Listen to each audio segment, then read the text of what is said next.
de Dios. Aquí glorificamos y exaltamos el nombre de nuestro Señor Jesús. Y si usted vino hoy es porque desea honrarle y glorificarle a Él, ¿cierto que sí?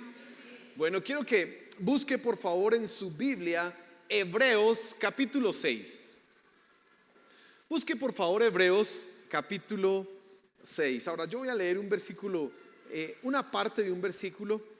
Y Romanos en el capítulo 12, en el versículo 11 dice: no seáis perezosos en lo que requiere diligencia. La Reina Valera dice: en lo que requiere diligencia, no perezosos. Es la misma, pero las palabras allá al revés. Pero es lo mismo. Ahora, déjeme hacerle una pregunta antes de enfrascarnos nosotros en nuestra enseñanza esta mañana. Yo quiero preguntarle a usted, ¿qué está haciendo con lo que ha aprendido? Miren, las enseñanzas de los pecados capitales tienen un subtítulo.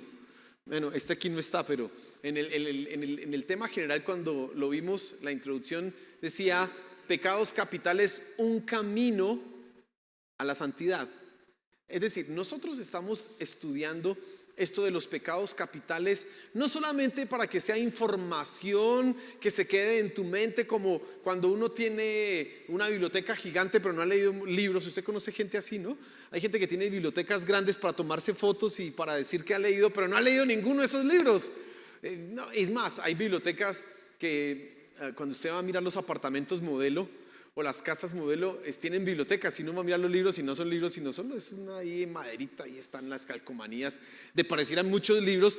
Y hay gente que es así, que tiene mucha información acumulada acá, pero no está haciendo nada con ella. Ahora, el punto al que yo quiero llegar antes de avanzar es el siguiente. Nosotros, y mi objetivo con las enseñanzas de los pecados capitales, no es que usted tenga muy buena información frente a los pecados capitales. Mi objetivo no es que usted tenga un excelente conocimiento de cómo hace 1000 años algunas personas desarrollaron alguna forma para conocer las tentaciones humanas. No, ese no es mi objetivo. Mi objetivo al enseñarte esto es que tú cada día te parezcas más a Cristo. Por eso le hago la pregunta: ¿qué estás haciendo con lo que has aprendido? Y déjeme ser más específico. ¿Qué está haciendo con la soberbia? ¿Está empezando a trabajar en eso? Si no está empezando a trabajar en eso, déjeme decirle que yo soy como un cantor de amores. Usted sabe que el profeta dice: yo soy como un cantor de amores, ¿no? Les canto canciones bonitas y todos dicen tan bonito que canta, pero no hacen nada. Y eso sería pésimo para mí como predicador o como pastor, que usted me escuche, diga amén, pero no haga nada con lo que está aprendiendo. ¿Qué estás haciendo con la soberbia? ¿Entiendes que si no cambias esa soberbia por ser una persona humilde, por someterte y obedecer a Dios, no estás aprendiendo? Puedes saber que ese es el pecado más grande de la raza humana, que todos nosotros somos en mayor o en menor grado soberbios, pero si no lo corriges, si no lo cambias, pues no pasa nada. Ahora, hace 8 días hablamos de la ira. Hace 8 y hace 15 días hablamos de la ira. ¿Y qué está haciendo usted con la ira? ¿Qué está haciendo? ¿Sabe? A mí esas enseñanzas sí que me han, a veces cuando uno se pone a predicar, uno no sabe en lo que se mete, ¿no? Pero cuando estaba yo mirando y estudiando los temas, vamos a ver con la soberbia, y Señor, perdóname por soberbio. Y mire, Señor, cuando la ira, Señor, perdóname por esa ira que cargo yo, porque, ay, Señor, ayúdame, por favor. ¿Le pasa a usted lo mismo? ¿Por lo menos se arrepiente? ¿Está tomando decisiones diarias frente a, oye, yo cómo manejo la ira? ¿Yo cómo controlo esto? Ya puede que no sea explosivo, pero cómo es mi manera de hablar, cómo es mi manera de mirar. Mire, hermano, yo recuerdo hace 8 días, no más, tuve ya que pedirle perdón a alguien porque por ahí fui como medio grosero por ira. Ay, qué oso. Menos mal, eso es, bueno, yo que les cuento aquí me pongo en evidencia, pero son los trapitos sucios allá en la casa, porque qué oso. Pero si tú no estás trabajando con la ira, escúcheme, si tú no estás trabajando con la soberbia, de nada sirve que nosotros estemos aprendiendo tanta cantidad de cosas. Así que otra vez la pregunta: ¿qué estás haciendo? Y eso nos va a llevar al tema del día de hoy, que es precisamente la pereza. Porque mucha gente no hace lo que tiene que hacer por pereza física, pereza. ¿Sabía usted que ese es uno de los pecados más odiosos que podamos ver en otros? Usted ha visto gente perezosa y uno, ay, este perezoso, flojo. ¡Ah! ¿Sí le ha pasado? Y nosotros condenamos la pereza, y precisamente hay un dicho por ahí que dice que la pereza es la madre de todos los vicios. Usted lo ha escuchado, lo ha leído quizás. Y por eso es que es un pecado capital, porque a raíz de la pereza, a raíz de lo que sucede o lo que se genera cuando una persona es perezosa, entonces va a caer sobre su vida, sobre su familia, sobre su vida espiritual, material, económica, una cantidad de cosas terribles. Como he venido hablando, generalmente tomo dos enseñanzas para hablar acerca de los pecados capitales, y hoy voy a específicamente no a referirme a lo que nosotros normalmente entendemos como pereza. ¿Y qué es la pereza? Básicamente es una inactividad frente a cosas que se tienen que hacer, o es pasividad, ¿no? No solamente es inactividad, que no hace nada, sino que otros pasivos que lo hacen, pero como que una lentitud, como que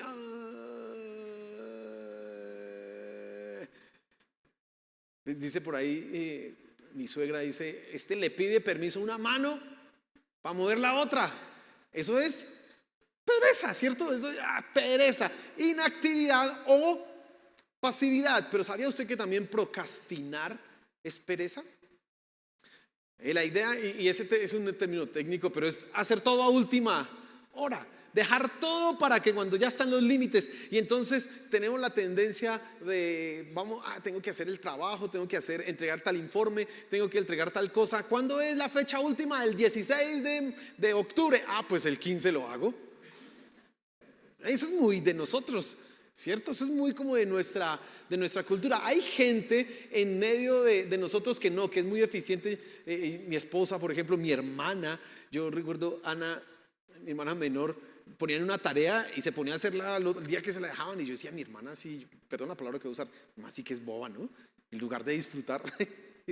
Y se ponía así a la tarea y la tenía 2 días antes, y chévere, ¿no? Yo nunca fue así. Yo era más de los que a última hora, y generalmente trasnochado o copiándome en el colegio por allá. Eso también es simple pereza. Pereza, procrastinar, dejar todo para última hora. Pero dejémoslo en esencia en esto, y es la inactividad o la pasividad para hacer algo que se tiene que hacer, que es necesario hacer. Ahora, hay muchas consecuencias y las vamos a ir viendo. Hoy no me voy a referir a ellas, pero la pobreza es una de las consecuencias de la pereza. Malos trabajos es una de las consecuencias de la pereza. Vicios, y vamos a ir hablando de mediocridad. Vamos a ir mostrando esto a lo largo de estas enseñanzas. Pero mire, hoy me voy a referir particularmente a lo que nosotros no consideramos que sea pereza, o quizás no lo vemos tan fuerte, y es la pereza espiritual. En ese caso es la omisión. Usted sabe que el libro de Santiago dice, y el que sabe hacer lo bueno y no lo hace, eso se convierte en pecado. Y en ese caso la omisión, inactividad por hacer algo correcto, se convierte en nosotros en una traba.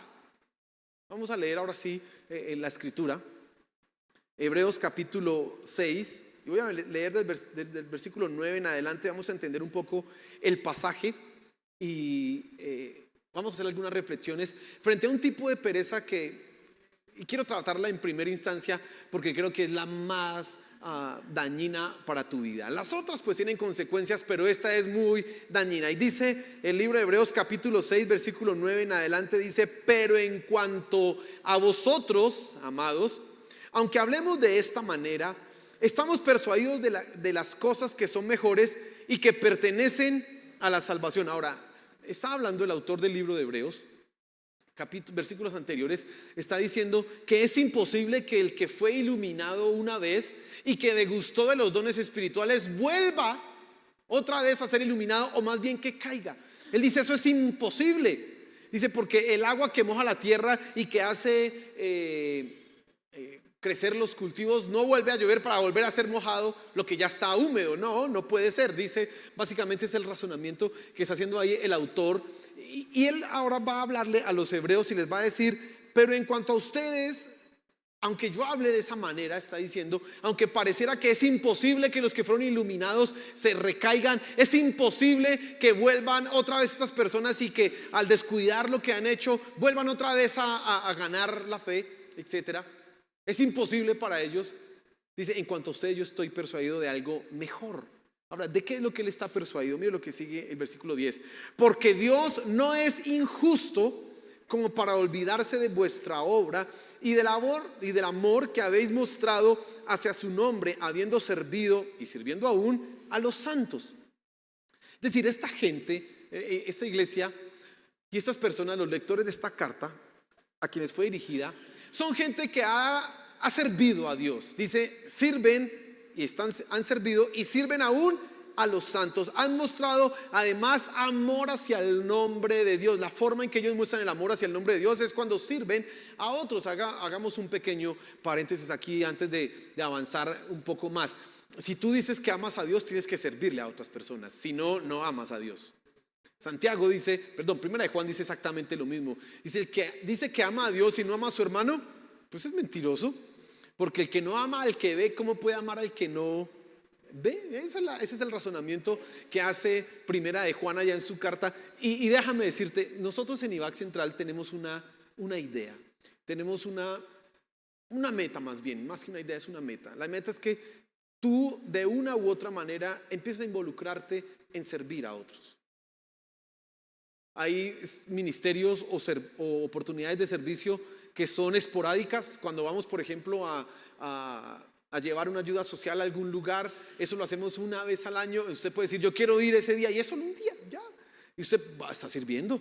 Hay otras cosas que van a requerir un poco más de tiempo, y entonces hay gente que está sirviendo, por ejemplo, en los eventos de logística de la iglesia que hacemos, y no, yo quiero ayudarle a cuidar los carros en este evento, y está ahí 2 horas, no sé qué, y ni siquiera es un día, sino 2 horas. Hay otra gente que dice, yo quiero estar solamente los sábados porque los otros días me queda difícil.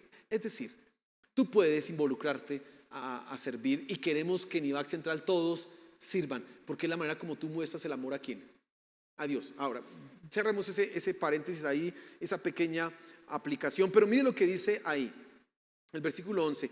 Pero deseamos que cada uno de vosotros muestre la misma solicitud hasta el fin, para alcanzar la plena seguridad de la esperanza. Ahora, ¿qué es lo que está diciendo el autor acá? Este pasaje de Hebreos 6 ha sido utilizado mucho como un argumento a favor de aquellas personas que consideran que la salvación se puede perder.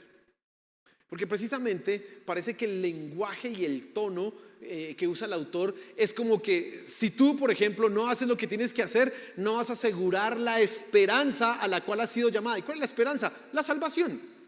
Sí, la salvación. Otra forma de entender qué es la esperanza es el mismo término fe. Cuando usted va a encontrar a veces los mismos términos cambiados, ¿no? La palabra que usamos o que traducimos como fe es la misma palabra que en unas versiones se utiliza para esperanza, como que están en sintonía las dos, no son idénticas, tienen alguna característica particular, pero si tú tienes fe, tienes esperanza. Si tú no tienes fe, no tienes esperanza. Y la esperanza a la que se está refiriendo aquí el autor es precisamente la salvación. Ahora fíjese que él está diciendo, muestren la misma solicitud. Cuando nosotros hablamos de solicitud, estamos hablando de diligencia, estamos hablando de hacer las cosas pronto, estamos hablando precisamente de no ser un procrastinador, de no dejar todo para última hora. Estamos hablando de gente que no es pasiva, de gente que es activa, de gente que es intencional en moverse, de personas que son intencionales en actuar. Ahora, mire que esta gente ya sirve. Mire que esta gente ya tiene un recorrido o una historia de servicio, pero aún así le dice el autor del libro de los Hebreos, muestren solicitud. Y mire lo que dice el versículo 12, que es, digamos, la conclusión de toda esta parte a la que yo quiero llegar. Dice, a fin de que no seáis perezosos, sino imitadores de los que mediante la fe y la paciencia heredan las promesas. Y entonces lo que el autor está diciendo hasta este punto es una cosa muy sencilla. Si tú dices que amas a Dios, debes servir y Dios no va a olvidar la obra que haces. Pero para servir no puedes ser un flojo. Para que usted asegure la salvación o garantice la esperanza, tiene que ser una persona solícita ¿en qué? En no ser perezoso para imitar a los que han alcanzado las promesas de la fe. En términos prácticos para nosotros entender, esto es muy sencillo. Tú puedes decir que eres cristiano, tú puedes decir que eres un creyente, muy bien, pero si no te mueves a demostrar eso en tu cambio de conducta, en tus hábitos, en tu manera de actuar, como yo le preguntaba hace un instante, hace unos minutos, ¿qué ha hecho usted con eso de la soberbia? ¿Qué ha hecho usted con eso de la ira? Si usted no está cambiando en eso, olvídese, una cosa no funciona como que yo digo y ya se dio. No funciona así. Por eso, hermano, no tenemos que ser perezosos. Ahora, déjeme profundizar un poco en esto otra vez de la pereza. ¿Qué es la pereza? Es una actitud del corazón, es una decisión. Es una decisión porque se siente física, ¿no? La pereza parece que es algo físico, porque la sentimos, ¡ay, qué pereza! ¿No? Ay, usted dice, no, yo no me quiero levantar. Y cuando usted dice, voy a madrugar a leer la Biblia, ¡ay, Señor! Por ejemplo, hoy que está haciendo frío, yo normalmente los domingos madrugo bastante y a las 4:30 ya estaba de pie alistándome y ya estaba haciendo harto frío y usted saca su pie de la cobija y uy no, y dice qué pereza. Usted la pereza parece que la siente como algo físico, parece que es una experiencia corporal, biológica, pero la pereza es un asunto del corazón, es una decisión que tú tomas. No es un asunto que está vinculado a nuestro desgaste físico, no. Otro día hablaremos del cansancio y de eso del burnout y todas estas cosas que requiere que usted duerma bien, que requiere que usted descanse, pero esto no. La pereza en esencia es una decisión que tú tomas, una decisión de la cual a veces tú no eres consciente, pero que sí ya está ahí. Procrastinas, omites o tienes una pasividad para. Les he dicho a usted muchas veces acá, he repetido en este púlpito que es más fácil trasnocharse viendo una película que trasnocharse orando. Póngase usted a ver, a mí me gustan las del Señor de los Anillos, ¿no? Las del Hobbit, y son películas de 2 horas y 40 minutos. Eso es usted, sí. Y yo recuerdo cuando iba a salir la tercera del Señor de los Anillos por allá en el año 2005, eso hace muchos años. Un día dije, voy a ver las otras 2 y eso fue casi 7 horas ahí viendo películas. ¿Usted cree que me dormí? Me dolió la espalda porque eso ya llega un momento en que uno, ¿y qué hago aquí viendo esto? Pero uno las ve. ¿Va uno está dispuesto a leer la Biblia 7 horas? Vamos a leer la Biblia 7 horas sin que se nos dé un poquito de sueño. No, porque es una actitud y una decisión que tomamos en nuestro corazón. Nos es más fácil decir que chévere ver una película porque la voy a disfrutar, pero de antemano pensamos la palabra, uy, usted sabe que es buena, usted sabe que es necesaria para su vida, usted sabe que tiene que leerla, pero uy, la pereza también se vincula a la idea de, es que es difícil de entender, le da a usted pereza de comprender. Eso es pereza, porque le da pereza utilizar ese cerebro. No quiere. Estos días le contaba yo a un joven ayer que en el colegio están ahorita algo que se llama el Foro Educativo Institucional y entonces nos piden experiencias pedagógicas que sean dignas de mostrar en el foro y que pueden ir al foro local y después al foro distrital. Es decir, uno puede, si avanza, llegar a que lo vea hasta el alcalde. Chéverísimo.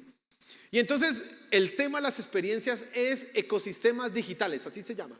¿Qué son los ecosistemas digitales? No es solamente usar el Classroom, es que usted ahora va a hacer clases sincrónicas vía o Zoom o ¿cómo se llama esto? Se me olvidó, la de Google Meet. Usted utiliza ahí Meet, usted además coloca recursos en línea, graba un video, hace un foro. Es todo un ecosistema en donde usted desarrolla el aprendizaje. Hoy día usted puede hacer un doctorado virtualmente. Eso hace 20 años no era así. Hoy día sí, ya usted lo puede hacer en cualquier universidad del mundo. Y entonces estaba incentivando esto. Y me preguntaron, bueno, ¿y música? ¿Y cuál es su no sé qué? Y yo los miraba, bueno, pues les voy a decir lo que yo estoy haciendo. Dice, yo no estoy haciendo nada digital. ¿Cómo así, profesor? No. Dije, porque yo quiero es que ellos, les estoy tratando de enseñar a cómo es el proceso de componer una canción. Entonces, les dije, mire, hoy es muy fácil, usted compra una IA, paga no sé tanta plata, hágame una canción, usted le da el tema, ella le puede hacer la letra, le coloca, quiero que cante como Shakira. Quiero que cante como tal persona. Quiero que además tenga tales y tales y tales instrumentos y quiero que suene como esto y se la hace. Solo pagando no sé cuántos, 50,000 pesos y ya tiene una super canción y suena muy bien, sin errores y sin equivocaciones. Pero da pereza componer porque es un proceso mental arduo que va a requerir que dediques tiempo, que corrijas, que te equivocas, que te das cuenta esto no funciona. Venga, tachamos, la IA no se equivoca. Y si se equivoca, usted le dice, hazlo otra vez. No me gustó, hazlo otra vez. Dame 50 versiones de esa misma letra, por favor, en diferentes géneros. Y lo hace. ¿Usted hace 50 versiones? No, ¿cuándo? No hay vida.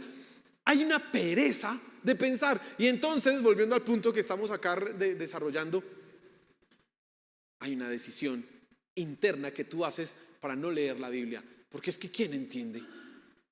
No, y eso es muy difícil de entender. No, y yo he escuchado a algunos, cuando uno empieza a leer las genealogías, no, qué pereza. Y hasta se justifican. ¿Y para qué sirve eso? ¿No? Que el hijo de este, que el hijo de este. ¿Y para qué sirve eso? ¿Yo para qué leo eso? Es simple y física. Pereza. Yo procuro leer diferentes versiones de la Biblia. Y el año pasado estaba leyendo una que se llama traducción en lenguaje actual. Creo que sí, esa es. Y cuando uno llega a las genealogías, esa versión es hecha para perezosos. ¿Sabe por qué? Porque llega ahí, por ejemplo, en el libro de, eso es, espere, le digo exactamente dónde es. Crónicas, sí. Crónicas, no es Deuteronomio, es Deuteronomio, sí. En Deuteronomio usted llega a un pasaje en donde las 12 tribus llevan ofrendas. Y son 12 versículos que dicen exactamente lo mismo. Y dice, y la tribu de Judá, empieza con Rubén, ¿no? Que es el mayor. Y Rubén trajo un plato así de oro, más ofrenda de no sé qué de harina, más 12 bueyes, más 7 no sé qué, más así. Y repite lo mismo 12 veces. ¿Sabe qué hace esa Biblia? Lo dice una vez y ya se salta esos 11 versículos. Esa Biblia está hecha para perezosos. ¿Por qué es más fácil leer? No, ¿para qué voy a leer todo esto? Porque qué pereza. Y no leer versículo a versículo y disciplinarse para eso. Pero la pereza también se extiende a nivel de la solicitud de lo que está diciendo el autor de Hebreos, de que confirman la fe, que pereza ir a la iglesia. ¿Sabe por qué nosotros en la iglesia necesitamos tener varios servicios? Por una sencilla razón, porque ahora hay gente que le da pereza madrugar. Entonces tenemos el servicio a las 11 de la mañana.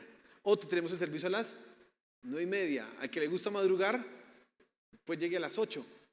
Bienvenido. Ahora, también hay otro motivo en eso y es que tenemos que avanzar y tenemos que crecer. Pero tenemos que dar alternativas porque necesitamos ayudar a las personas a que luchen con la pereza. ¿Sabía usted que hay gente que deja de ir a la iglesia simplemente porque el servicio es temprano? No, toda la semana madrugo, qué pereza. Yo tengo derecho a dormir hoy más tarde. Y no saben que es su alma la que está haciendo, la que está sufriendo. No saben que es su vida espiritual la que se está frustrando. Hermano, quizás el daño más grave que pueda hacer la pereza en tu vida tiene que ver con esa pereza espiritual. Esa desidia en dejar de aplicar lo que he aprendido. Dejar de poner en práctica aquellas cosas que escuché. ¿Meditas tú en la palabra de Dios? ¿Meditas tú en las enseñanzas? No, a veces estamos tan acostumbrados a tener una cantidad de información y recibe información y llénese usted de conceptos y llénese, pero ¿qué de todo eso usted aplica? Y no lo hacemos porque no tenemos la diligencia, sino somos perezosos para aplicar. Creemos que entre más enseñanzas escuche, de alguna manera yo iré medio cambiando. No hago nada, pero hay algo cambiaré. No, la Biblia nos llama a nosotros a obrar. Recuerda el versículo que le dije de Romanos capítulo 12, que fue el primero que mencioné. Dice: en lo que requiere diligencia, no perezosos. No seamos perezosos en aquellas cosas que requieren diligencia. Y si a algo tú tienes que dedicarle empeño, si a algo tú tienes que esforzarte, si en algo tú necesitas no ser flojo, es en tu vida espiritual.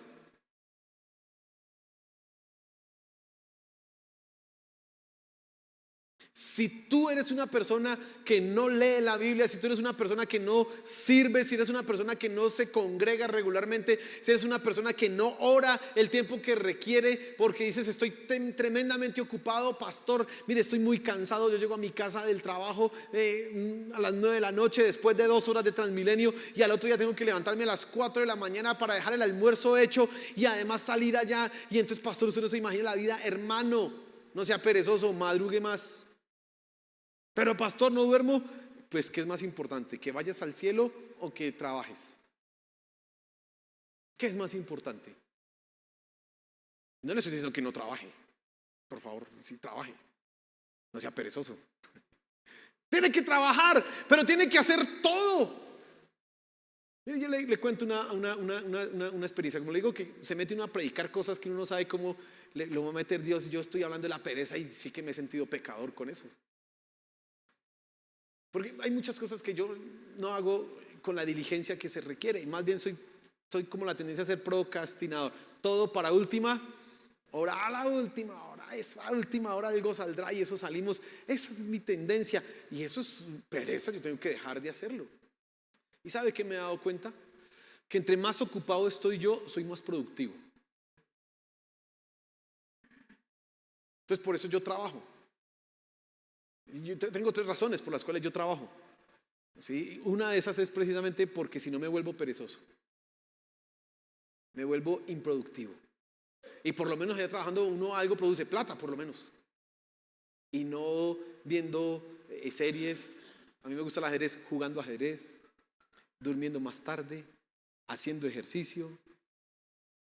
Hay gente que sí es muy disciplinada y no necesita eso. Los admiro. No, yo necesito estar ocupado. Tengo que estudiar, tengo que leer tantos libros, tengo que trabajar, tengo que no sé qué, es porque si no me vuelvo una persona perezosa.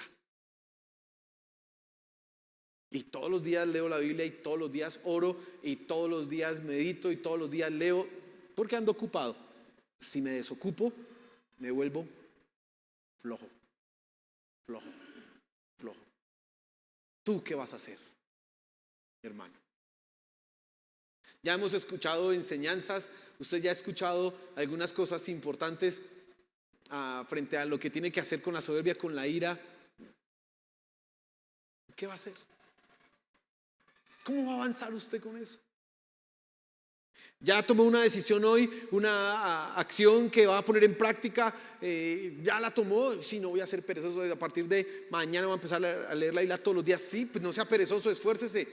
Llegará un momento, sabe que Satanás está interesado en que usted piense en que no es muy difícil entender la Biblia. Satanás está interesado en que usted piense que no, esto es muy difícil, pobrecito, usted necesita dormir y descansar 12 horas para que pueda vivir, porque si no se muere. Satanás está interesado en que usted piense así y que no se dedique a orar y a leer. Él quiere que usted lo haga de esa manera. Entonces usted va a tener que enfrentar tarde o temprano una lucha contra las entretenciones, contra las distracciones, contra la flojera. Pero tiene que tomar una decisión. Si no estás aplicando lo que estás aprendiendo, estás siendo simplemente una persona perezosa, floja, y tu crecimiento espiritual no va a avanzar. Y volvemos al versículo final de Hebreos, que dice, acá precisamente dice: a fin de que no seáis perezosos, sino imitadores de los que mediante la fe y la paciencia heredan las promesas. ¿Quiénes son dignos de imitar? Lean la Biblia. Hay un versículo, dice: mientras dure el alma dentro de mí, madrugaré a buscarte. Dice, si no estoy mal, ese es un salmo o Isaías, dice ahí, imagínense. mientras madrugue. Y usted dice, ¿quién es Isaías? ¿Por qué el nombre de Isaías está ahí? Pues que todos los días leía, todos los días se dedicaba a eso, se esforzaba. Y no hacía nada más, no hacía de todo, pero leía la Biblia. Daniel, 3 veces al día oraba, ayunaba, 21 días ayunaba, 3 veces al día.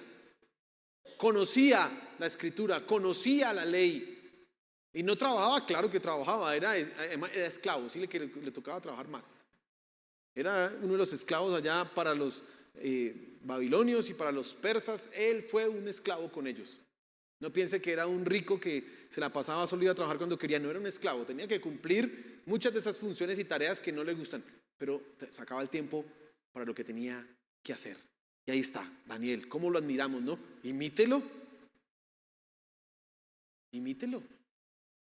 Pablo, el apóstol. Piense, este hombre cómo evangelizó todo ese mundo de esa época. Prácticamente el evangelio hoy lo conocemos por el trabajo misionero que hizo el apóstol Pablo. En el mundo se expandió eso. ¿Podía ser un flojo? No, ni de vainas, ese no era ningún flojo. ¿Cuánto dormía? Ayer estaba escuchando un podcast. Miren lo interesante. Y entonces en el podcast le hicieron a la persona que entrevistaron, era un doctor en petroquímica, una cosa así, un hombre muy preparado, etcétera. Y le preguntaban, bueno, doctor, ¿y usted qué opina acerca de este comentario en X que hicieron frente a tal cosa? Y él decía, yo cuando lo leí anoche decidí madrugar hoy a las 4:30 para tomarme el tiempo y responderlo. 4:30 de la mañana se levantó a responder ¿cómo se dice ahora? Un Twitter, no, un X. A responder un comentario ahí. A las 4:30 de la mañana se levantó. Y yo decía, oiga, increíble. Sería muy bueno, ¿cuántos cristianos se levantaran a las 4:30 a leer la Biblia? ¿Cuántos? No, ese hombre se levanta porque tiene una pasión para responder una vaina que se va a acabar. Que si el petróleo, que no sé qué, que tal persona dijo, ay, eso se va a acabar en este mundo. Pero se levanta a las 4:30. Imagínense, uno de los autores más prolíficos del siglo ya, de este siglo pasado, murió. Y le preguntaban, ¿y usted cuántas horas duerme diarias? Porque usted cuánto que ha leído. Y decía, 4 horas diarias, lo normal, ¿no? 4 horas diarias. Y decía que eso era lo normal. O sea, se acostaba a las 12 y a las 4 ya estaba pegado a sus libros. De razón es una persona tan reconocida. Y los cristianos. ¿Y tú que dices que amas a Cristo? Si no duermes las 9 horas, las 15 horas que dice el médico, si no las duerme, se muere, hermano. Si no ayuna, no sea flojo. Que Dios nos ayude, amén. Que Dios nos ayude, porque la pereza tiene unas consecuencias a nivel espiritual terribles. La próxima semana hablaremos de más consecuencias que tiene la pereza, pero hoy me interesa que tú tengas presente, en lo que requiere diligencia no seas perezoso. Y no estamos hablando del trabajo, no estamos hablando de hacer dinero, no estamos hablando de asear la casa. Todo eso también requiere diligencia. Estamos hablando de tu vida espiritual, y esa es más importante que cualquier otra cosa. Amén. Póngase en pie, por favor, y oremos a nuestro Señor. Padre celestial, gracias por tu palabra. Gracias, Señor de los cielos, gracias. Somos confrontados. Yo particularmente soy confrontado en áreas en las cuales soy perezoso, Señor. Perdóname. Ayúdanos. Mira, tú puedes reconocer en qué área estás fallando. Pídele perdón a Dios y dile, Señor, perdóname en esto. Mira, yo fallo con mi devocional, fallo con ir a la iglesia, no sé, tantas áreas en las que podemos fallar, Señor. Perdónanos, por favor, perdónanos. Aquí estamos esta mañana, reconociendo y admitiendo nuestro pecado. Perdónanos. No queremos ser perezosos, no queremos ser personas ociosas.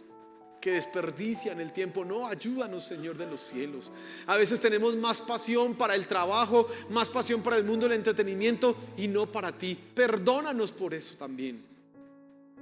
Y que seamos diligentes, que seamos personas esforzadas y personas solícitas en hacer lo que corresponde, particularmente en nuestra vida espiritual. Te lo suplicamos, Señor de los cielos. Ayúdanos. Ayúdanos. Por favor, ayúdanos. Gracias, mi Señor, por tu palabra esta mañana. Y bendícenos para que no seamos perezosos. Te lo suplicamos, Señor. Amén y amén. Y denle un fuerte aplauso.